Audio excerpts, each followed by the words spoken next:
El campo en la historia colombiana siempre ha representado una realidad marginal. Quiero decir con esto que las historias que se representaban en el cine colombiano tenían que ver con la tradición costumbrista, ¿sí? De representar una serie de paisajes, de realidades que no tenían nada que ver con lo que se estaba viviendo en las ciudades. Y estas representaban siempre unas jerarquías de familias poderosas con una serie de súbditos que podían llegar hasta la esclavitud.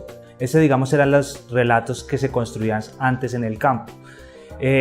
Digamos que tenía una importancia porque Colombia se ha transformado en los últimos 40 años de ser una población rural a pasar a ser una población urbana, ¿cierto? Entonces, digamos, esas tradiciones, esas costumbres para hablar del pasado estaban representadas en historias contadas en el campo.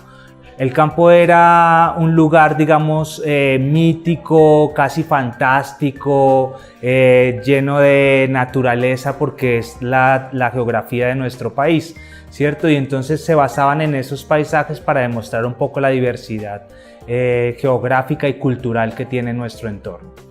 Eso pues fue cambiando con el transcurso también del tiempo y la forma en la que también fue evolucionando la tecnología y la forma de hacer cine en nuestro país y en el mundo.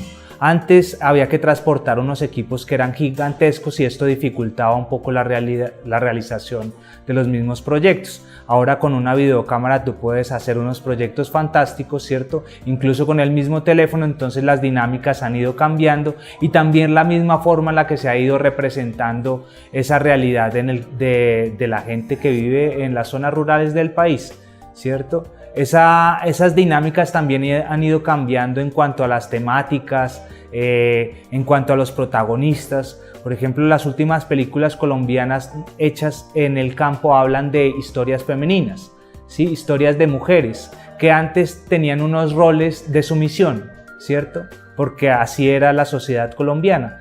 Al ir cambiando, digamos, esa forma de vivir en el campo, a pasar a una sociedad que les ha abierto un poco las puertas, ¿cierto? Han cambiado esos roles, entonces ellas ya son las protagonistas de las transformaciones sociales y culturales e incluso las transformaciones políticas de los mismos territorios.